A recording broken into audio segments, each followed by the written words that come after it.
자, 505페이지 봅니다. 해제권 행사 방법.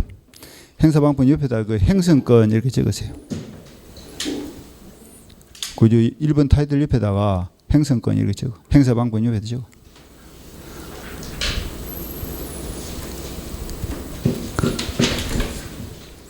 행성권은 어떻게 한다 했죠? 합의하에 일방적으로. 그러니까 단독행위야, 계약이야. 단독행위가 조건기한 붙이면 돼, 안 돼? 안 되는 거예요. 거기 행성권이 기초야. 그러니까 행성권을 일방적으로 하고 상대방 선택의 여지가 없고 조건기한을 붙일 수 없고 그리고 10년의 제척 기간에 걸린다. 이렇게 행성권 이러면 이 말이 쫙 따라놔야 돼. 자, 내려서 일방적 의사표시 줄치고. 왜 일방적으로 하는지 알겠죠? 행성권이기 때문에. 동안에 이번에 보니까 그런 말이 있죠. 계약의 해제권의 성질이 뭐다? 일종의 행성권으로서 당사자 일방에 의해서 해제의 의사표시가 있으면 바로 효력이 발생한다. 선택권이 없습니다. 상대방. 그 다음 내려서 양가로 2번 해제권 행사 방법. 요거는 옆에다 그냥 제한 없음 적으면 돼. 방법이 너무 항상 따라 놓는 말이 뭐예요? 제한 없음 아이가. 말로 하든 글로 하든 맹시적으로 하든 묵시적으로 하든. 왜 그럴까요? 우리가 배우는 민법은 재산법이야 신부법이야? 재산법이죠. 재산법은 요식이야 불요식이야? 불요식이죠. 불요식이 무슨 말이고? 방식에는 제한이 없다 이 말 아니에요. 그러니까 이 공통이라니까. 그러니까 공부를 하다 보면 이 공통점이 있어. 이런 것들을 쭉 기초로 정리하고 오시면 돼요. 그러면 많은 게 양이 줄어들겠죠. 넘어가고. 그 다음에 행사 방법은 제한이 없고 넘어서 해제권은 행성권이기 때문에 그 밑에 줄 둘째 줄에 봐. 해제권 행사의 효력에 줄을 칩시다. 행성권이므로 비록 그 후 원고가 소송을 취하였다 하여 위 해제권 행사의 효력에는 아무런 영향을 미치지 않는다. 됐죠? 자, 여기서 볼까? 갑이 아까 6월 1일 날 해제권 행사했죠? 성질이 행성권이죠? 그러면 소급해서 이미 뭐가 돼버렸어? 계약이 해제가 돼버려. 어뢰 선택과 관계없이. 그러니까 해제권이 행사되면 이 매매 계약이 소급해서 무효로 확정이 돼버리기 때문에 확정된 이유에는 철회가 돼, 안 돼? 안 된다 이런 뜻이지. 확정되면 철회 안 되잖아요. 그래서 철회도 없고 소급에 아무런 영향을 미치지 않는다. 소송을 취하했단 말이 무슨 말고 철회했단 말 아닙니까? 철회하더라도 기항의 해제의 효과에는 영향을 미친다 안 미친다? 안 미친다. 그 다음 내려서 그 밑에 양가로 3번에도 똑같은 말이 있죠. 해제의 의사표시는 철회할 수 없다 이렇게 돼 있잖아. 그 이유가 행석이기 때문에 도달후에는 바로 그냥 효력이 발생해 버리거든. 그 다음에 해제권의 불가분성 양가로 1번에 행사상 동안을 붙이고 양가로 2번은 내려서 소멸상 동안을 붙이고 불가분성 두 가지가 있죠. 자, 먼저 행사상 불가분성이 뭐냐? 547조 조문을 봅니다. 당사자 일방 또는 상방이 수인인 경우에는 무슨 말이냐면 해제권자가 3명이다. 그럼 해제권 행사를 어떻게 해야 될까? 3명 모두가 해야 됩니다. 한 명만 하면 안 돼. 야, 상대방이 4명이다. 어떻게 해야 될까? 4명 모두에게 해야 된다. 그러니까 당사자 쌍방이 여러 명이다 이 말이지. 해제권 행사 어떻게 해? 전원이 해야 되고 전원에게 해야 됩니다. 줄 치면 되겠네. 그 둘째 줄에 있죠. 그래서 해제는 어떻게 하라고? 그 전원으로부터 또는 전원에 대해서 하여한다. 이게 행사상 불가분성이야. 행사를 할 땐 그렇게 합니다. 그리고 전원이 전원에게 하면 되는 것이지 꼭 동시에 할 필요는 있다 없다? 동시에 할 필요 없어. 그래서 동안 1번 둘째 줄에 동시에 해야 되는 건 아니며 줄치고. 그러니까 순차적으로 해도 돼. 한 명 하루 하고 그 다음 날 하고 그 다음 날 이런 관계 없어. 전원이 하면 되는 거지 동시에 할 필요는 없다. 쭉 내려 양가로 2번 소멸상 불가분성 법전에 줄을 칩니다. 전항의 경우에 해제나 해제의 권리가 줄을 쳐. 당사자 1인에 대하여 소멸한 때에는 다른 당사자에 대해서도 소멸한다. 됐죠? 그러니까 3명이 해제권을 가지고 있다. 1명이 해제권을 포기해버렸죠. 그럼 1인의 해제권이 소멸됐죠? 그럼 어떻게 돼? 다른 사람도 다 소멸한다. 해제의 효과 넘어서 기본적 효과에서 1번에 소급 무효 동안 딱 치고 그걸 우리가 아까 뭐랬습니까? 소급효였죠. 그래서 첫째 줄 계약을 해제하면 그 효력은 줄을 쳐. 계약 당시에 소급하여 당사자 간의 채권 재무관계를 소멸케 하고가 줄 치고 요까지 온 거야. 소급해서 계약이 소멸한다. 그러면 계약만 소멸해요? 넘어왔던 소유권도 소멸해요? 소유권도 소멸한데 있죠. 그래서 쫙 내려서 양가로 2번 봅니다. 해제와 물건의 복귀 줄 치고 그리고는 셋째 줄을 봅니다. 해제가 되면 줄을 쳐. 그 계약의 이행으로 변동이 생겼던 물건은 당연히 계약이 없었던 원 상태로 복귀한다 줄 치고 그리고 그 옆에다가 유인설 이렇게 적어놓으면 되겠죠. 유인설. 우리 판례는 무슨 설을 취한다고? 유인세를 취하기 때문에 해제의 효과는 채권에만 미친다. 물건에도 미친다. 그래서 이 물건적 효과설을 내렸잖아요. 이 판례가 유인세를 취하기 때문에. 그 다음 넘어가서 제3자 보호줄 치고 내려갔어. 그래서 저 소유권이 가반대로 돌아버리니까 이 등기가 무효등기로 바뀌고 이 등기가 무효되면 이 등기도 무효가 돼버리면 제3자 피해를 보니까 제3자 보호 문제가 발생하는 거야. 그럼 어떤 3자가 보호되느냐. 그래서 동간에 2번으로 내려갑니다. 동간에 2번에서 3자의 범위 줄 치고 그리고 쭉 가서 소정의 3자라 함은 그 밑에 줄 것들이 새로운 이해관계를 가질 뿐만 아니라 등기 인도 등으로 셋째 줄에 있죠. 완전한 권리를 취득한 자 줄 치고 이게 뭐예요? 등기 인도 등으로 물권적 지위 완전한 권리를 취득한 자 그 자를 보호가 된다. 완전한 지위를 취득한 자 그 자가 보호가 됩니다. 그 다음 넘어갑니다. 넘어가서 이제 판례가 쭉 나오죠. 동안에서 3번에 3제에 해당하는 경우 줄 치고 3제에 해당하는 경우 무슨 말이고 보호가 되는 경우 이 말이죠. 보호되는 3제에 포함이 되는 거야. 그래서 지금부터는 뭘 봐야 될까? 그 사람이 등기 인도 등으로 물권적 지위 즉 완전한 권리를 취득했냐 못했냐 이렇게 보면 돼. 그럼 반대 이런 건 뭐냐면 채권자가 들어가면 보호가 될까 안 될까? 채권자가 들어가면 무조건 보호가 안 되는 거야. 물권적 지위를 취득해야 되니까. 자 그래서 둘째 줄에 소유권을 취득한 자 보호돼야 안 돼? 되지. 소유권은 물건 아닙니까? 그 다음에 저당권을 취득한 자 보호돼야 안 돼? 되지. 저당권도 물건 아닙니까? 그 다음에 그 밑에 줄에 보니까 가등기를 마친 사람 줄 치고 그것도 보호가 됩니다. 가등기도 등기죠.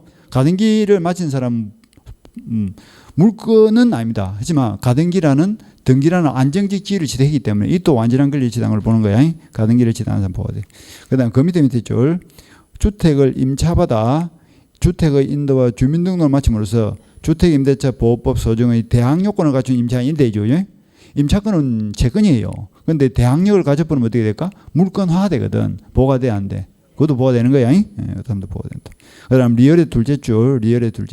목적물을 감유한 자 줄치고 목적물을 감유했다는 것은 그 목적물의 소유권을 감유했다 이런 뜻입니다. 소유권은 물건이야 채권이야? 물건이죠. 그러니까 물건을 감유하는 보호가 돼. 그런데 채권을 감유한 자는 보호가 돼 안 돼? 안 되는 거야.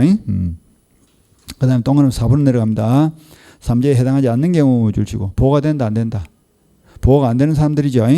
자 기억 첫째 줄 끝머리 뭘 양도했다? 채권을 양도. 그 밑에 줄은 뭘 감유했다? 채권의 감유. 그 다음 니은에 뭐 했다? 채권 자체를 압류. 디귿에 뭘 했다? 채권을 양수했다. 채권자를 지금 동그라미 치고 있죠. 요런이 딱 있어야 돼. 채권자만 들어가면 무조건 보호가 안 되는 거예요. 그 다음 미음의 둘째 줄 건물을 다시 매수하고 무가 건물 줄쳐 대장에다 동그라미 치고 대장의 소유자로 등재된 자 줄치고 물권적 지위를 취득했으면 뭐였어? 못했죠. 대장은 등기가 아닙니다. 등기를 갖춰야 보호가 되는 거예요. 그런데 대장은 등기가 아니기 때문에 대장이 등록됐다 해서 그 사람이 소유자로 되는 건 아니거든. 그래서 그 다음 보호 안 됩니다. 그 다음에 시옷은 체크를 딱 합니다. 시옷 체크 딱 하고 이순환 적어놓고 요거는 공부를 좀 더 하고 나서 보는 거야. 조금 복잡해. 판례가. 그 다음 넘어갑니다. 원상 회복 의무 509페이지 둘, 넷, 다섯째 줄 봅니다. 548조 1항에 의하면 받은 이익의 현존 여부나 선악을 불문하고 원상 회복 의무를 부담한다. 줄 쳤죠. 이제 이까지 온 거예요 지금. 제3자 보호. 근데 우리 책에 지금 빠져 있는 게 요거다. 지금 요것만 나와 있죠. 등기 인도 등으로 물권적 지위를 취득했다는 전제하에 해제 전의 3자는 선악 불문하고 보호되고 해제 후의 3자는 선의만 보호되는 거예요. 요것도 놓치지 말고. 그다음 이제 원상 회복. 원상 회복은 미성년자 뭐 이런 거 안 봐줍니다. 취소가 다른 거야. 해제는 선의, 악의, 미성자를 해서 봐주는 거 없어. 무조건 뭐야? 받은 거 다 돌려줘야 돼. 이자도 붙여줘야 돼. 선의, 악의 따지지 않습니다. 자 넘어갑니다. 그럼 뭘 구체적으로 돌려줄 거냐? 원칙, 원물 반환. 받은 물건을 그대로 돌려주는 게 원칙이죠. 예외, 가액 반환. 그것도 줄치고 그럴 필요는 없어. 원물 반환이 안 되면 어떻게 하지? 그러니까 집을 매매를 통해 집을 넘겨받았죠. 그럼 해제가 되면 어떻게 해? 받은 집을 돌려줘야 될 거 아니야. 근데 돌려주기 전에 집 불 나쁘는 거야. 불 나쁘니까 집을 돌려줘 못 돌려줘. 못 주면 어떻게 해? 집값을 돈으로 줘야 될 거 아니야. 그게 가액 반환이야. 그럼 뭐 별것도 없어. 그 다음 내려서 방가로서 한번 금전이 거부된 경우 금전에다 동감 치고 자 지금 여기서 갑이 지금 돈 아까 5천만 받았죠. 금전 받은 사람 뭐 돌려줘? 금전만 돌려줘. 이자도 붙이죠. 언제부터 붙이죠? 해제된 날부터 이자를 금전을 받은 날부터 받은 날부터. 해제한 날부터 이러면 틀려. 그래서 셋째 줄 봅니다. 반환해야 될 매매 대금에 대해서는 그 받은 날로부터를 가로 묶어야 되겠네. 민법 사정의 법정 이율이 연 오픈의 비율에 의해서 연 오픈 이런 게 중요한 게 아닙니다. 그냥 받은 날로부터 밑에 이자를 부과하여 지급한다 이렇게 하면 돼. 근데 동안에 이번에서 그럼 그 이자를 돌려줘야 되는 이유가 뭐냐? 부당이득이다. 부당이득이 무슨 말이고 근거 없이 이득을 봤다 이 말이지. 해제가 돼버렸으니까 갑은 돈 1,000만 원, 돈 4,000만 원을 가지고 있을 근거가 있어 없어? 이제 근거 없잖아. 계약 맺기 전의 상태로 돌아갔으니까. 그러니까 근거 없이 남은 돈을 사용했으니까 돈 사용료를 돌려주는 건 당연한 거다. 부당이득의 성질이다. 그다 줄을 딱 치고 부당이득. 넘어갑니다. 방가로 4번 과실동함 치고 아까 저기서 어른 토지를 4월 15일부터 6월 1일까지 사용했죠. 그러니까 한 달 보름 동안 그 토지 사용료에 뭘 돌려줘야 돼? 과실을 돌려줘야 돼. 과실. 그래서 동안 1번 반환 당시 과실을 돌려주는데 과실은 뭐 천년과실, 법정과실 사용이익을 묻지 않습니다. 다 돌려줘야 되는데 과실이 남아있지 않으면 어떻게 할까? 돈으로 돌려줘야지. 가액을 반환해야 되고 그리고 쭉 가서 이용을 했다면 그 밑에 줄 사용으로 인한 이익을 매도인에게 상환해야 된다. 이렇게. 그 다음 내려가서 동시행 항변권 줄 치고 그리고는 첫째 줄 끝머리 원상 회복과 손해배상을 할 때 내가 먼저 동시에 돌리죠. 동시행 관계 되죠. 그래서 요 네 가지가 해제 효과입니다. 해제 효과를 쭉 받고요. 그 다음에 넘어갑니다. 넘어가서 손해배상 돼 있죠. 이 손해배상이 왜 뒤에 나오지? 해제와 손해배상 청구의 양립 줄치고 양립 여기까지 왔죠. 이 동시행이 먼저 놓으면 안 되고 손해배상 앞에 놔야지. 원상회복을 했음에도 불구하고 시간적 순서대로 지금 보고 있죠. 시간적 순서대로 보는 거예요. 지금 소급해서 계약이 소멸하니까 주고받은 건 돌려주고 돌려받아도 손해가 있으면 별도로 손해배상하고 그리고 원상회복 손해배상할 때 내가 먼저 동시에 줘. 시간 순서에 따라 쭉 보는 거지. 손해배상 양립 동안을 쳤죠. 원상회복이 되더라도 손해가 있으면 별도로 또 손해배상을 청구하는 겁니다. 그럼 이 손해배상을 청구할 때 셋째 줄을 쳐. 어떤 범위 내에서 배상을 한다. 셋째 줄 쭉 가서 즉 이행이익의 배상을 구하는 것이 원칙이다 줄치고 그래서 아까 토지를 정상화시키는 데 들어가는 모든 비용 기름 찌꺼기를 걷는데 모든 비용 2천만 돌려준다 있죠. 원상회복에 들어가는 이행이익을 배상 실리익 배상은 예외적으로 인정하는 경우도 있습니다. 그런데 해제권 소멸은 크게 볼 필요가 없습니다. 나중에 천천히 봐도 됩니다. 이거 당연한 거예요. 행성권이가 10년의 뭐 재치권에 걸리고 이런 게야 별로 볼 건 없어. 자 넘어갑니다. 넘어서 계약의 516페이지 보면 계약의 해지가 있죠. 해지도 이순환 적어 놓으세요. 이순환 적어 놓고 해지도 매년 놓는 것이 아닙니다. 매년 놓는 게 아닙니다. 어저께 내가 다른 학원에서 물어봤어. 시험이 3번이나 나왔습니다. 중요해요 안 중요해 하니까 중요하대. 그러면 3번이 나왔다를 한번 따져봅시다. 그게 중요한지. 여러분 시험 지금 몇 번째고? 32번을 시험 치는 거야. 근데 3번이 나왔어. 그럼 그게 무슨 말이고? 10년에 한 문꼴로 나왔다 이 말이지. 이게 중요해 안 중요해? 안 중요한 거예요. 3번 나온 건 안 중요한 거예요. 매년 나오는 걸 봐야 돼 우리는. 매년 나오는 거. 욕심을 버리고 매년 나오는 거. 10년에 한 번씩 나오는 건 또 쉬운 게 나와요. 그럼 매년 나오는 거는 뭐야? 어려워도 우리는 불안정한 것보다는 뭐가 중요하다? 안정적이고 확정적인 게 더 중요하니까 매년 나오는 거. 목표가 몇 개 있지? 저것도 25개는 알고 와야 돼가. 그래 심정 가면 또 5개 또 틀리더라도 20개를 맞추지. 소박하게 20개 이렇게 생각하시면 지심정 가면 18개, 19개 뭐 이런 좀 실제로 근데 20개를 맞추면 엄청 잘한 거예요. 그거는. 난주 3월 4월 때 너무 모의고사 칠 거 아니야. 모의고사 치보면 점수 계산할 때 냉정하게 한번 해봐. 진짜 내 실력으로 맞추기 몇 개인지.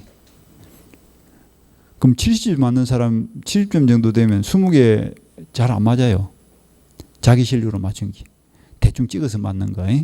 어쩌다 보니 맞은 거. 막 이런 거야. 그래가지고 뭐 5개 중에 3개를 추리내고 2개를 가지고 탁 쪼았는데 그게 맞는 거. 뭐 이런 거야. 그런 거지. 순수하게 내 실력으로 딱 보자마자 이게 답이다 해서 나오는 건 20개가 잘 안 됩니다. 그러니까 20개라는 게 엄청난 점수예요. 거기 따지고. 20개를 맞으면 70점 이상이 나오거든. 합격하는데 아무 지장 없습니다. 계산 끝났죠, 그죠? 20개. 그럼 절반은 뭐야? 아무 관심 없이 그냥 해도 합격한 데 지향했다. 그게 얼마나 다행스러운지 몰라. 우리가 커트라인 60점으로 정해져 있으니까. 그게 이제 절대평가 아니겠나. 그런데 뭐 또 나중에 뭐 상대평가를 한다 하니까 그렇게 바뀌기 전에 빨리빨리 이제 해고 끝내는 거야. 뭐든지 바뀌면 안 좋은 거예요. 자, 519페이지 넘어갑니다. 매매 봅니다. 매매.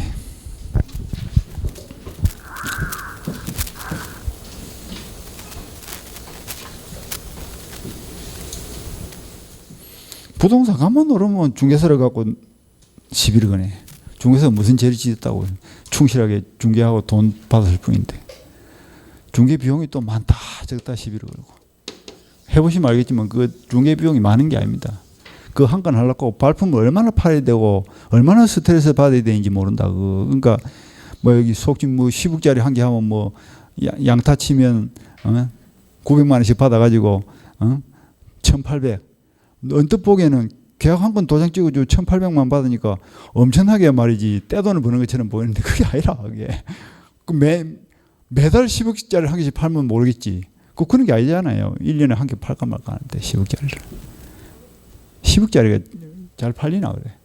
요새 서울에 집값이 비싸서 팔면 10억이라 아이가. 그러니까 중개사 수수료를 조정하자 하는데 조정 안을 보니까 별로 손해될 것도 없더라 중개사한테. 열심히 하세요. 부자대고로. 자, 가구이 토지를 이렇게 팔기로 3월 1일 날 매매 계약을 맺습니다. 그리고 대금 1억에 5월 1일 날 이행을 하기로 했어. 자, 계약이 무슨 말이지? 약속이야. 팔기로 약속한 사람 이름이 뭐야? 매도인. 사기로 약속한 사람은 매수인이죠. 매도인은 무슨 약속했어요? 5월 1일 되면 재산권을 넘겨줄게. 재산권 이전을 약정했고, 매수인은 무슨 약속했을까? 5월 1일 되면 대금 1억을 지급할게 약정을 했다. 그죠? 그런데 두 사람의 약속이 100번지라는 동일한 목적물에 1억이라는 동일한 조건 하에 일치가 돼 있죠. 그걸 뭐라지? 합의를 이뤘다. 그 합의를 다른 말로 뭐래? 계약이다. 이렇게 표현하죠. 그게 매매 계약이에요. 그래서 매매 계약은 약속. 자, 매도인은 무슨 약속했다고? 읽어라. 재산권 이전을 약정하고, 매수인은 대금 지급을 약정함으로써 성립되는 계약을 뭐란다고? 매매 계약이다. 이렇게 표현합니다. 매매 계약의 뜻이 그런 거예요. 따라서 매매 계약은 보다시피 약정만으로 체결되니까 낙선 계약이다, 요물 계약이다. 낙선 계약이죠. 성질이 낙선 계약입니다. 살래, 삭게, 청약, 승낙 합의만 되면 바로 체결되는 거예요. 그러다 보니까 그 약속을 믿어 못 믿어? 사람을 믿어요, 못 믿어요? 못 믿어 해라. 그 참을로. 안 믿는 게 아니고 못 믿는 거지. 안 믿기는 왜 안 믿어? 나는 믿고 싶은데 못 믿는 거지. 그래서 이게 뭐 법이 필요한 거냐? 법이 왜 필요하지? 약속을 어기는 사람한테 제재를 가하기 위해서 법이 필요한 거 아니야. 약속을 잘 안 지키니까. 그래서 못 믿어. 못 믿으니까 갑이 얼보고 뭐랍니까? 계약금을 한 1,000만 원 거시겠습니까? 이렇게 청약을 했어. 그럼 그 청약에 대해서 그렇게 하겠습니다라고 승낙하면 바로 계약금 계약이 체결될까요? 응? 자, 봐봐라. 매매 계약을 믿어 못 믿어? 못 믿어. 그래서 뭘 하라고? 계약금을 걸어라 이 말 아이가. 근데 이것도 말로만 해서는 믿어 못 믿어? 못 믿으면 이게 말로 해야 돼? 줘야 돼? 줘야 되니까 낙성이 아니야. 아니면 뭐고? 요물 아이가 요물. 그러니까 이거는 상대방이 요구하는 대로 1,000만 원을 지급을 해야 계약금 계약이 체결된다. 그 점에서 계약금 계약은 무슨 계약이다? 요물 계약이다. 요물 계약 네 가지 한번 이야기해 볼까? 그러지 마라. 현대개보 이렇게 해야지. 현상광고 이래서 하면 벌써 그냥 빛나기 시작하는 거야 지금. 왜 낱개로 하려는데 한꺼번에 그냥 툭 이야기해야지. 스피드가 있어야지. 좀 있어 보세요. 내 눈을 피한다 이제 막 물어보면 이제 양심이 있어가지고 이제 안 배웠다 소리를 못하고 피한대. 요물계약이야. 요물계약이니까 1,000만 원 줘야 돼. 자, 근데 돈이 부족해가지고 지금 700만 원만 줬다니까? 그럼 요거는 계약금이 아니야. 이거는 계약금이 아닙니다. 계약금은 뭐요? 1,000만 원이 완전히 들어갔을 때 그게 계약금이 되고 계약금 계약이 체결되는 거지. 700만 원만 지급해갖고는 계약금 계약이 체결된 걸 보지 않습니다. 따라서 나중이라도 700만 원 포기하면서 해지합시다. 돼, 안 돼? 그거 안 되는 거야, 그거. 계약금이 아니라니까 포기하면서 해지하면 안 돼. 해지하고 싶으면 어떻게 해? 300 더 주면서 1000만 원을 주면서 포기합시다. 해지합시다. 이렇게 해야 돼. 그게 요물이란 뜻이야. 완벽하게 1000만 원이 들어가야 된다. 그 다음에 계약금을 끄는 것은 목적이다, 수단이다. 계약금 1000만 원 수단이죠. 뭐 하는 거예요? 본 계약인 매매 계약의 이행을 담보하기 위한 수단이죠. 계약금 걸어놓으면 아무래도 이행을 잘할까 안 할까? 잘하겠지. 왜? 이행 안 하면 어떻게 되는데? 1000만 원 떼이잖아. 그러니까 1000만 원을 몰수당하기 싫었어도 이행을 하려고 노력을 할 거야. 그래서 계약금은 역할이 목적이다, 수단이다. 매매 계약의 이행을 확보하기 위한 수단적 계약입니다. 수단이니까 주야 종이야? 종이지. 종된 계약이죠. 그럼 매매 계약은 무슨 계약이란 말고? 요거는 주된 계약이다. 이 말이 되니? 무슨 관계? 주종 관계야. 자, 주종 관계. 계약, 매매 계약과 계약금 계약은 주종 관계의 계약이기 때문에 하나의 계약이다, 별개의 계약이다.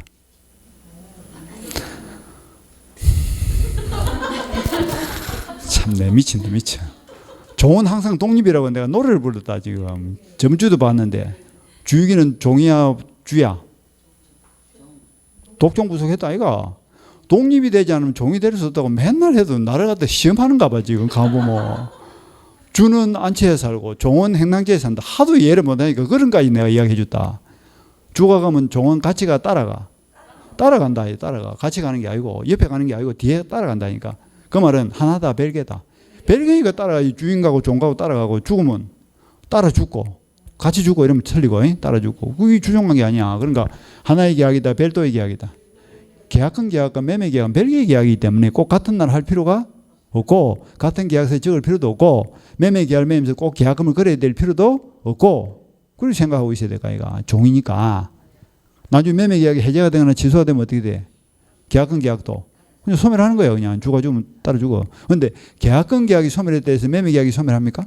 그건 아니야. 종이 죽어도 주는 안 죽는 거예요. 주가 죽으면 종은 따라 죽지만. 그걸 알고 있어야지.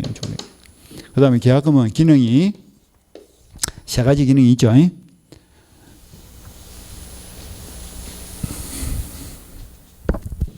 첫 번째 기능이 정략금. 정략금이 무슨 말이고? 돈 1000만 원이 계약을 맺은 증거가 된다 이런 뜻이야. 또 하나의 기능이 뭐지? 해약금. 해약금은 무슨 말이에요? 돈 1000만 원 속에 계약을 해지할 수 있는 권리가 유보되어 있다 말이지. 유보되어 있는 해제권을 끄집어내 가지고 이제 해제도 할 수 있는 거지. 또 하나의 기능이 뭐지? 위약금. 그러니까 계약금 1000만 원 속에 세 가지 기능이 숨어 있다 이 말이지. 위약금 무슨 말이에요? 돈 1000만 원이 계약을 위반했을 때 제재 수단이 된다. 제재 수단이 된다.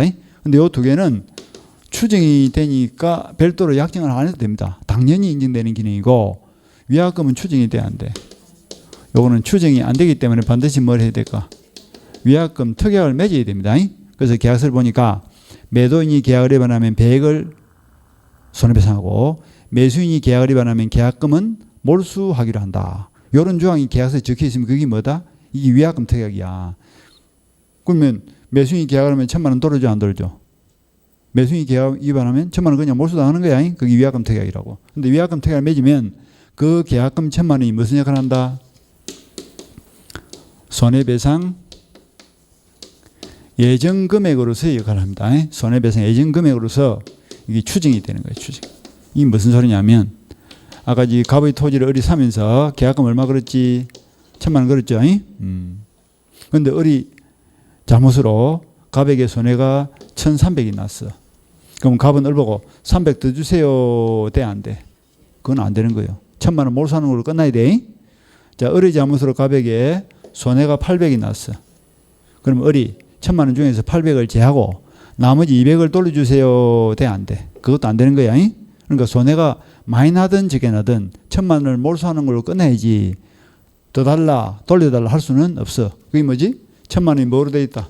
손해가 얼마나 나든 미리 예정을 딱 한 거야. 1000만 원을 끝내기로. 미리 예정된 금액이기 때문에 더 달라, 돌려달라 할 수 없어. 이 손해 예정금을 본다. 요 가지를 일단 봅시다. 519페이지. 매매의 의의를 봅니다. 법전에다 줄을 한번 쳐볼까요? 매매의 당사자 일방이 줄을 쳐. 매매는 당사자 일방이. 당사자 일방이 누굽니까? 매도인이죠. 매도인이 재산권을 상대방에게 이전할 것을 약정하고 까지 줄치고 약정에 동안 쳤죠. 그 다음에 상대방은 누구예요? 매수인이죠. 줄을 쳐. 매수인은 대금을 지급할 것을 약정함으로써 약정에 동함치고 대금을 지급할 것을 약정했다. 약정만으로 체결되니까 무슨 계약이요? 낙성계약이다. 낙성계약. 낙성계약. 약정자 안 빼먹도록 조심합니다. 이런 거 틀리면 너무 억울한 거야. 그지? 틀리면 억울해. 약정자 안 빼먹도록 조심하고. 그럼 내려서 매매의 대상에서 그 첫째 줄에 낙성의 동그라미 한번 쳐보고, 그리고 뭐 그 밑에는 별건 없어. 매매의 대상 옆에다가 뭐라 적을까? 사람 빼고 전부 다 이리 적으면 조금 품위가 떨어지니까 일체의 모든 재산권 이렇게 딱 적어. 그 타이틀 옆에 딱 붙어 적어. 그냥 매매의 대상 옆에 하설로 딱 한 개 끄집어 내고 일체의 모든 재산권. 모든 재산권은 매매의 대상이 됩니다. 모든 재산권을 다르게 표현하면 뭐예요? 사람 빼고 다 이런 뜻이에요. 사람은 재산이 아니죠. 사람 빼고는 다 뭐예요? 재산 아이가 사람 빼고. 지구상에 존재하는 게 딱 두 개밖에 없죠. 사람이냐 물건이냐. 사람 빼고는 다 된다 이렇게 생각하면 돼요. 그러니까 지금 재산이 없어. 장래의 재산도 매매의 대상이 돼야 안 돼. 돼. 그 분양권이 되잖아. 매매의 대상하고 소유권의 대상은 다릅니다. 소유권은 물건이기 때문에 현재 존재하는 물건만 소유권 대상이 되죠. 그런데 매매의 대상은 이거는 채권 계약이기 때문에 현재 존재하던 물건이든 장래에 발생할 물건이든 다 되는 거예요. 그리고 네 거든 내 거든 따져 안 따져? 안 따져. 동산, 부동산, 네 건, 내 거, 유가증권, 무슨 권리 이런 거 안 따집니다. 모든 재산권은 매매의 대상이 된다. 그리고는 둘째 줄, 타인의 물건이나 권리도 매매의 대상이 된다 안 된다? 됩니다. 그리고 또 미수학 공물 줄 치지 말고 그냥 아직 수학도 하기 전에도 사고 팔 수 있어 없어? 입도 선명하죠, 그죠?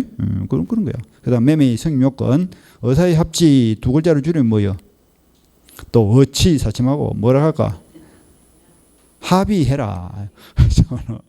어사의 합치가 합의 아니야, 합의. 요. 아까 100분지 땅을 1억에 팔겠다, 사겠다. 두 사람의 의사가 일치되면 그게 합의 아니야. 합의가 그건 뭐요? 계약 아니야, 계약. 그러니까 뭐가 합의되면 돼? 재산권 이전, 대금 지급, 요 두 개의 본질적 내용만 합의하면 되는 겁니다. 그래서 둘째 줄 중간 끝머리 재산권을 이전하는 것과 그 밑에 줄 금원을 지불하는 것, 그만 주시면 되겠네. 그 두 개만 합의하면 매매 계약이 체결이 됩니다.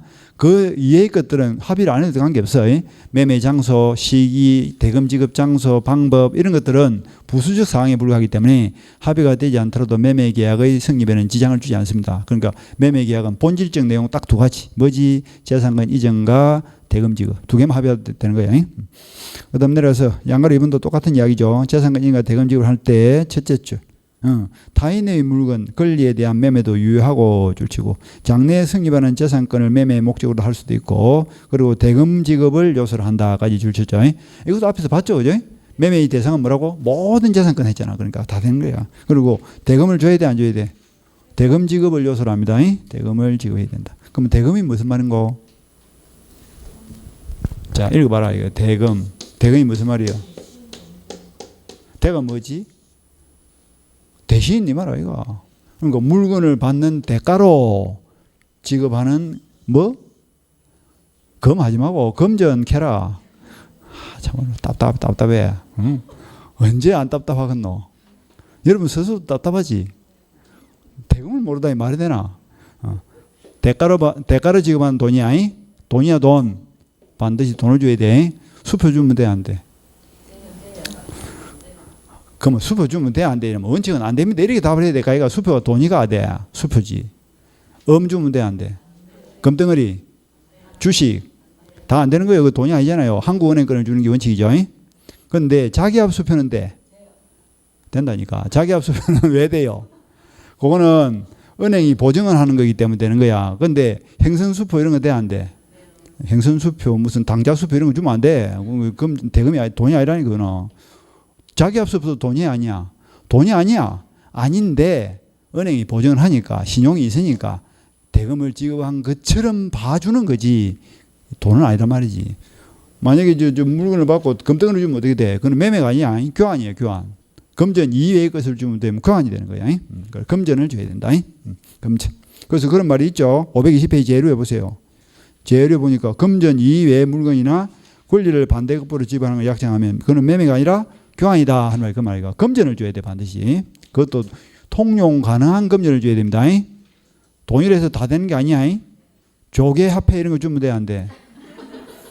신석화폐, 조개화폐 무슨 뭐 그런 거 주면 안 돼. 그 다음 내려서 매매 효력. 재산권 이전 의무에서 재산권 이전 줄 치고. 이것도 간단해. 타이틀만 보고 이제 팍팍 넘어가는 거야. 어떤 재산권을 줘야 될까? 옆에다 적어. 그냥 완전한 재산권 딱 적어. 완전한 재산권. 자, 매매 목적물인 토지에 가압류 가등기가 붙어 있다. 넘겨줄 때 풀고 줘야 돼? 붙은 채로 줘야 돼? 그게 뭐예요? 완전한 재산권을 줘야 돼. 그 다음 내려서 점유 이전 줄 치고. 땅을 팔았다. 돈 받았다. 등기만 줘야 될까? 땅도 넘겨줘야 될까? 땅의 점유도 넘겨줘야지. 완전한 재산권. 점유도 이전해야 된다. 그래서 그리고 둘째 줄에 점유도 이전해야 한다. 특약이 없는 한 매도인은 종물이나 종된 권리도 이전해야 된다. 그것만 주시면 되겠지. 자, 주유소를 팔았죠. 주유소 건물만 줘. 주유기도 줘. 주유기도 줘야지. 주유기가 먹고. 종물이죠. 종된 권리 종물도 딱 넘어가요. 주가 가면 종 따라가야지. 자, 과실의 기속 줄치고. 옆에다 적어. 기준 적고. 대금 완납 딱 적어. 요렇게 적어. 기준. 과실 수치 기준이 뭐냐? 대금 완납. 대금 완납 전 과실은 누가 먹어? 매도인. 대금 완납 후의 과실은 매수인. 딱 이렇게 알고 있으면 돼. 여기 기준이야. 돈 다 받기 전에 생산된 과실은 매도인이 먹고 돈 다 받은 뒤에 생산된 과실은 매수인이 먹고 이렇게 생각하면 되겠죠. 머릿속에 이제 감나무밭을 팔았다 이렇게 생각하면 되겠네. 그래서 동그라미 1번의 둘째 줄 끝머리.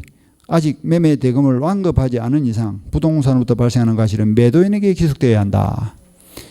그 다음에 그 밑에 동그라미 2번. 매매 대금 완급 전 똑같은 이야기야. 둘째 줄에 뭐가 보이노? 과실은 매도인에게 기속됨으로 이런 말 나있죠. 넘어가고 동그라미 4번부터 봅니다. 잔대금 완납 후 대금 다 받았죠. 그럼 과실 누가 먹어? 둘째 줄. 대금 완납 후부터는 과실의 수치는 매수인에게 기속된다. 됐죠?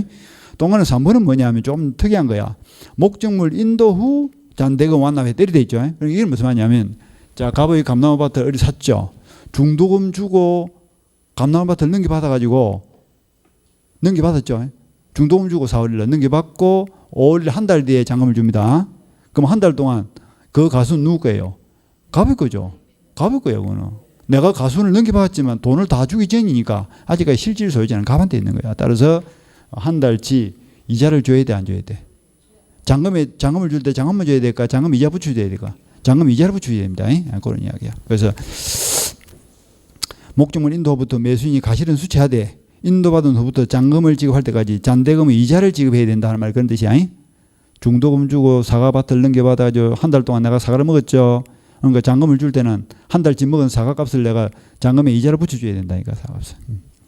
그 다음 매수인의 의무. 매수인은 가장 중요한 의무가 대금 지급 의무인데 밑에 동생관계에 줄치고 저쪽에서 등기를 주면 나도 뭘 줘야 될까? 돈을 줘야 되겠죠? 동생관계 있다.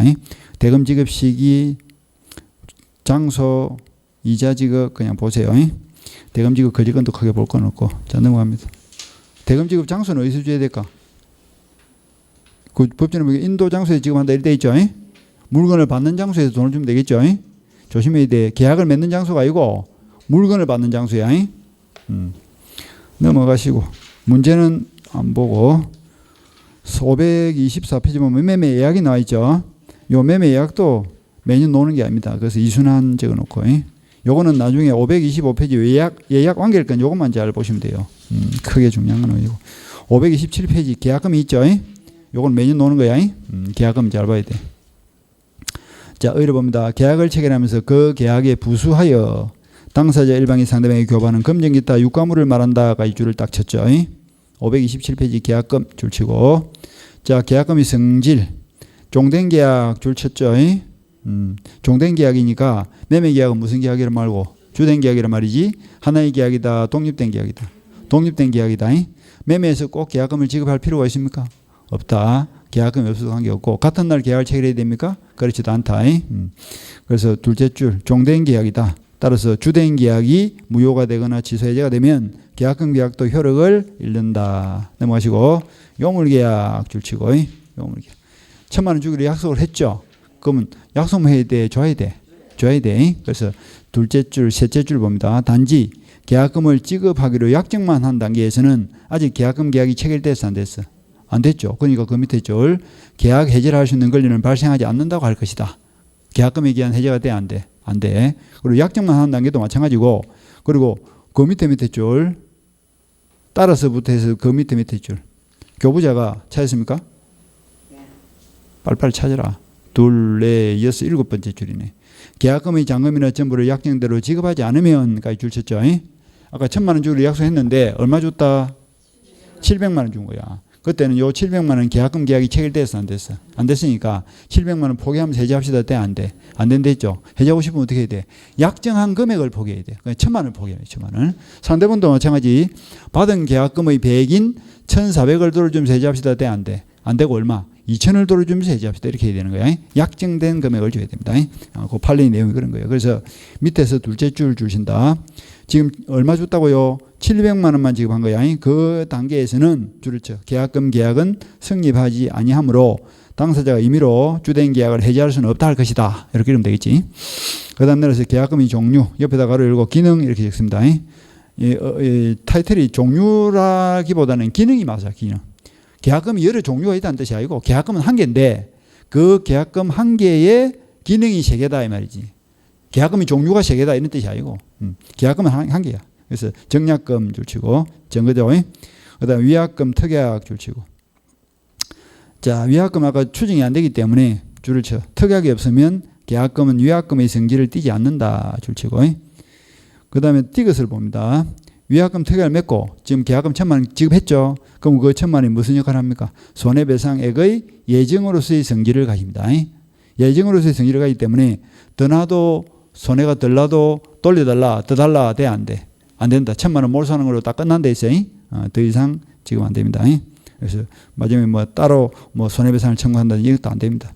그 다음에 동안 리얼 위약금 특약을 맺으면 뭐로 추정됩니까? 손해배상액의 예정으로서 추정이 된다. 이것도 타이틀이 조금 잘못됐다, 그죠? 리얼이 먼저 나오고 띠것이 나중에 나와야 맞습니다. 그 순서가, 그죠? 자, 이래 돼야 되겠지. 위약금 특약을 맺으면 뭐로 된다? 손해배상 예정금으로 추정이 되고, 추정이 되니까 손해가 더 나도 더 달라 할 수 없고, 덜 나도 돌려받을 수 없다. 이렇게 가야 논리가 맞는 거 아이가. 그러니까 이 책을 보면 막 짜증을 하다 보니까 하여튼 그런 말 하면 안 돼. 하여튼 좋은 책입니다. 하여튼 리얼이 박아서. 여러분 잘 모르겠지만 공부를 좀 하다 보면 그 예민해져. 예민해지면 그게 보여. 이 순서가 좀 잘못된 것 같은데 이런 느낌이 든다니까. 결혼식하고 약혼하면 돼, 안 돼? 결혼식하고 약혼을 왜 하냐고. 약혼을 하고 결혼해야지. 그하고 똑같은 짓이라니까. 그러니까 순서가 바뀌어버리면 뭔가 모르게 부자연스러운 거야. 그렇게 공부를 많이 하면 그게 이제 눈에 보인다. 그러니까 그리 되도록 하세요. 열심히. 넘어가고 동안에서 한 번에 해약금 추정 줄치고 요까지 본 거야. 정약금하고 해약금은 추정이 된다. 그러니까 별도의 특약이 필요 없고 위약금은 추정이 안 되기 때문에 특약을 매야 되고 특약을 맺으면 손해배상 예정금으로 추정이 되고 추정이 되니까 더 나도 더 달라 할 수 없고 손해가 덜 나도 돌려달라 할 수 없고 1,000만 원 몰수하는 걸로 끝 이런 뜻이야. 그렇게 정리를 다 하고 그러고 나서 이제 4번부터 봅니다. 이제 4번부터 이제 중요하겠지.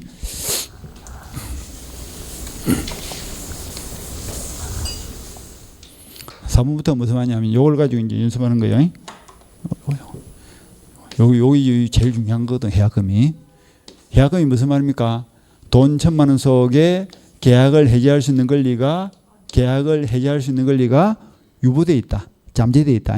그럼 잠재되어 있는 그 해제권을 끄집어내 가지고 이제 뭘 한단 말이에요. 해제를 한다. 이게 이제 해약금에 대한 해제예요. 그럼 해제를 한다면 그 절차가 어떻게 되느냐? 먼저 시기가 문제돼. 이것도 순서대로 봐야 돼. 해제의 시기는 언제? 둘 중 한 명이라도 일방이 이행에 착수하기 전까지. 그러니까 둘 중 한 명이라도 이행의 착수 단계에 들어가면 둘 다 계약금에 대한 해지를 한다 못 한다? 못 한다. 그럼 이행의 착수는 뭐냐면 대체적으로 매도인은 등기서류를 제공하는 것이 이행의 착수고 매수인은 중도금을 지급하는 것이 이행의 착수입니다. 그래서 3월 날 계약 맺고 4월 날 중도금 주기로 했죠. 그럼 중도금 줘버렸어. 그럼 그 뒤에는 해제권 행사한다 못 한다? 못 한다 이렇게 생각하면 돼. 그럼 한다면 어떤 방법으로 할 거냐? 해제의 방법은 계약금을 지급한 사람과 계약금을 수령한 사람이 해제하는 방법이 조금 달라요. 지급한 사람은 간단하게 뭐 하면 될까? 그냥 포기하면 되겠죠. 자, 을이 계약금 1,000만 원 지급했죠. 그리고 3월날 계약을 맺었다. 근데 집에 와서 가만히 생각하니까 너무 비싸게 주고 산 거예요. 한 5천이면 살 땅을 1억 주고 샀다고. 그럼 어려운 뭐 하고 싶어? 해지하고 싶죠. 그럼 어떻게 하면 되지? 전화를 해가지고 낮에 맺었던 계약 없던 걸로 합시다. 그럼 끝이야. 이미 나는 계약금을 준 상태니까 해지합시다 하는 말이 귀에 들어가면 갑의 의사와 관계없이 해지권 행사거기 때문에 바로 뭐가 된다고? 해지가 되는 거야. 그러니까 매수인은 지급인이죠. 지급인은 그냥 포기하면서 해지하면 됩니다. 이미 준 상태니까. 그 다음에 수령인은 어떻게 해야 될까? 배액을 상환하면서 해지권 행사하면 되겠죠. 이때 상환은 지급이 아니고 뭐예요? 제공입니다. 자, 계약을 3월 1일 날 계약을 이렇게 맺었죠. 근데 어리 집에 가서 갑이 집에 가서 생각하니까 너무 싸게 파는 거야. 한 2억은 받아야 되겠는데. 그럼 어떻게 해지하고 싶죠? 그럼 어떻게 해야 될까? 아까처럼 전화를 해가지고 내가 내일 아침에 2천만 원 돌려줄 테니까 해지합시다. 돼? 안 돼? 그건 안 되는 거예요. 그럼 어떻게 해야 될까? 2천만 원 가져와야지. 말로만 해서는 안 돼. 이거는. 내일 아침에 줄게. 이러면 안 된다고. 2천만 원 가져와서 어뢰 맨전에 딱 보여주면서 호주머니 넣어주는 건 아니야. 제공이란 말이 그거 받아라 이러면서 해지하면 돼. 지급은 뭐야? 손에 제피줘야 되는데 제피줄 필요까지는 없고 딱 보여주면서 제공하면서 해지합시다 이러면 돼. 그런데 어리 해지를 하고 싶어 안 하고 싶어? 어른 반값에 샀으니까 해지를 안 하고 싶죠. 계약금 안 받으려고 그래. 그럼 안 받는단 말이지. 그럼 법원 가서 공탁을 해야 될까? 공탁까지도 할 필요 없어. 지급을 해야 될 것 같으면 공탁을 해야 되겠죠. 줘야 되니까. 근데 이건 줘야 되는 게 아니고 제공만 하면 되거든. 그래서 공탁을 할 필요가 없어. 그리고 계약금 2천만 원을 돌려줬을 때 어리 돈을 안 받는다 해서 해제가 안 됩니까? 됩니다. 해제는 성질이 뭐지? 행성권이기 때문에 어리에게는 선택권이 없어. 그러니까 2천만 원을 딱 가져와서 봐라 내 2천만 원 가져서 돈 받아라 하면서 해제한다 이러면 끝나는 거예요. 그냥 저쪽에서 안 받고 싶어도 안 받는 데서 해제가 안 된다? 그건 아니야. 일방적으로 하고 상대방 선택권이 없거든. 해제가 되는 거야. 우리 판례 보면 웃기는 게 있다. 이제 길을 막고 있는 게 이래. 길을 오니까 딱 오니까 느낌 직감적으로 뭐야. 아 저놈이 해제하러 왔구나. 길을 딱 막고 있는 거야. 그러면서 나는 해제한다는 소리를 못 들었다. 해제가 돼 안 돼? 그래도 되는 거야. 왜 그렇지? 길을 막고 있는 거는 뭐지? 수령 거절이잖아요. 수령 거절은 의사표시 도달로 본다 안 본다? 보는 거예요. 우체부 아저씨가 벤치를 가지 않는데 우체부 아저씨 보고 내 벤치 안 받으랍니다. 그럼 도달이 돼서 안 됐어? 도달이 된 거야. 자기한테 불리할 것 같은 게 안 받는데 말이에요. 그러니까 이 도달이라는 것은 요지가 가능한 상태. 볼 수 있는데도 불구하고 내가 일부러 의도적으로 거절했다면 그건 도달된 걸 봅니다. 그래서 그러다면 해제가 되는 거예요. 해제가 되면 어떤 효과가 발생하냐. 요거는 일반적인 아까 우리 법정 해제하고 비교를 하는 겁니다. 소급표는 있어 없어? 소급표는 당연히 있습니다. 그러니까 3월 1일 날 아침에 계약을 맺고 3월 2일 날 1천만 원 포기할 때 해지합시다 했죠. 그럼 3월 1일로 올라가서 처음부터 계약을 안 밀어본다 이 말이지. 그 다음에 원상 회복은 돼요 안 돼요? 원상 회복은 이론상 될 수가 없겠죠. 그죠? 왜 안 돼? 봐봐라 지금 시점 면제고 이행 착수지이잖아. 주고받는 것이 없죠? 그러니까 돌려줄 것도 없어. 손해배상도 있어 없어? 어디도 없어. 포기하는 계약금 속에 이미 손해가 다 포함되어 있고 그리고 누구의 잘못으로 인한 해제가 있기 때문에 손해배상 문제는 발생하지 않습니다. 그리고 동시이행할 것도 있어요 없어요? 주고받은 게 없으니까 돌려줄 것도 없고 동시이행할 것도 없죠. 그죠? 그러니까 요즘에서 뭐하고 다르다? 법정 해제하고 다른 거예요. 계약금에 기한 해제다 해제입니다. 해제는 해제인데 아까 저번 시간에 보면 법정 해제와 차이점이 이렇다 이 말이지. 이 부분 잘 보시고 중요한 거예요. 이제 봅시다. 519페이지 해제의 방법 줄치고 그리고는 기억에 쭉 가다가 당사자 일방이 이행에 착수할 때까지 끊어주고 이행 착수 전까지만 해제를 할 수 있고요. 구체적인 방법은 교부자는 어떻게 포기하고 끊어주고 수령자는 어떻게 배액을 상환하여 끊어주고 해제를 합니다. 이때 상환의 의미는 지급이다 제공이다.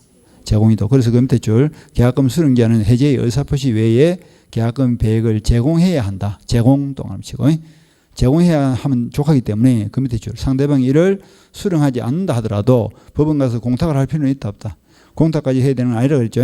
줄을 딱 치고 그 다음 니은 당사에 합의가 없는 한 수령자가 줄을 쳐 계약금 배액 중 일부만을 제공함으로써 계약 해지의 효과를 발생시킬 수는 없다 줄치고 아까 1,000만 원 다 줘야지 700만 원만 포기하면서 해지합시다. 이게 안 되는 거예요. 그 다음에 띠것 계약금 일부만 지급된 경우 줄치고 아까 700만 원만 지급했죠. 그럴 때는 꼭 해지하고 싶으면 그 밑에 줄 기준이 되는 금전은 실제 줄쳐 교부받은 계약금이 아니라 약정 계약금이라고 봄이 상당하다. 따라서 얼마를 1,000만 원을 포기하면서 해지합시다. 그 다음에 행사 시기 해지의 시기 언제까지? 이행기 전까지 돼 있죠. 이행기 전까지 돼 있는데 당사자 쌍방 모두가 이행에 착수하지 않아야 줄치고 그러니까 둘 중 한 명이라도 이행의 착수 단계에 들어가면 해지를 한다 뭐 한다 못합니다. 그래서 뭐 갑이 이행의 착수 단계에 들어가도 둘 다 못하고 어리해도 못합니다. 그래서 이행의 착수 단계는 아까 말한 대로 중도금 지급이라 했죠. 넘어가서 니은 한번 봅시다. 이행에 착수한다는 의미는 둘째 줄 채무의 이행 행위 일부를 하거나 또는 이행을 위해서 필요한 전제 행위를 하는 경우를 말하는 것까지 줄치고 여기까지가 이행의 착수인데 조금 더 구체적으로 말하면 등기서류를 제공한다든지 아니면 중도금을 지급한다든지 이런 걸 의미하는 거예요. 그런데 은행 가가지고 중도금을 지급할 목적으로 대출 신청을 했다. 이행의 착수가 아니야. 그건 이행의 착수 아니야. 그거는 이제 그 밑에 있죠. 단순히 이행을 준비하는 것만으로는 이행의 착수가 아니다 말이지. 그건 뭐 부족한 거야. 그리고 그 밑에 줄 매매 잔대금 지급을 청구하는 소송을 제기하는 것만으로도 이행의 착수를 봐 안 봐? 안 봅니다. 이행의 착수는 내가 뭔가를 줘야 이행의 착수냐. 그러니까 매도인이 매수인에게 중도금 주세요, 잔금 주세요, 소를 제기하는 건 이행의 착수도 아니다. 이행의 착수 아니지.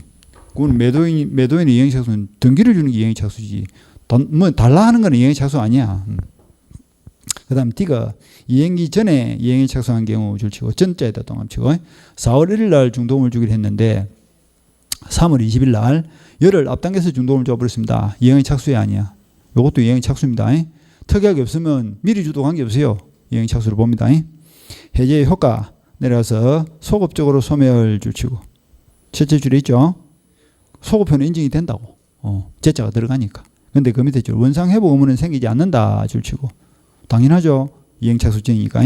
그리고 또 하나 2번 누구 채무불이행이나 뭐 불법행위를 일어난 것이 아니기 때문에 손해배상 문제는 있다 없다. 손해배상 청구권도 발생하지 않는다. 그리고 책에는 안 나왔지만 당연히 동시행 한매권도 있어요 없어요? 없습니다. 그 정도. 그 다음 넘어서 7번을 봅니다. 계약 비용 부담. 요거는 둘째 줄에 당사자 쌍방이 균분하여 부담한다 줄치고 균분에다 동함치. 그래서 이제 매매 계약 비용은 계약 비용 이런 거야. 중개사 뭐 수수료라든지 아니면 계약서 작성 비용이라든지 청량 비용이라든지 이런 것들이 이제 계약 비용인데 이런 절반씩 부담하는 원칙이고요. 그런데 등기 비용은 계약 비용이 아니야. 등기 비용은 계약을 맺고 난 뒤 이행을 하기 위한 비용이기 때문에 요거는 누가 매수인이 부담해야지. 등기 비용을 뭐 매도인까지 부담시킬 수는 없겠죠, 그죠? 계약 비용은 균분해서 부담. 그 밑에 부동산 등기 비용은 통상 매수인이 부담한다. 했더니 보시고 자 넘어갑니다. 넘어서 534페이지 매도인의 담보 책임. 요거는 조금 쉬었다가 그 아침에 표 받으시죠? 담보 책임 표를 가지고 연습을 할 거예요. 조금 쉬었다가 그냥 합시다.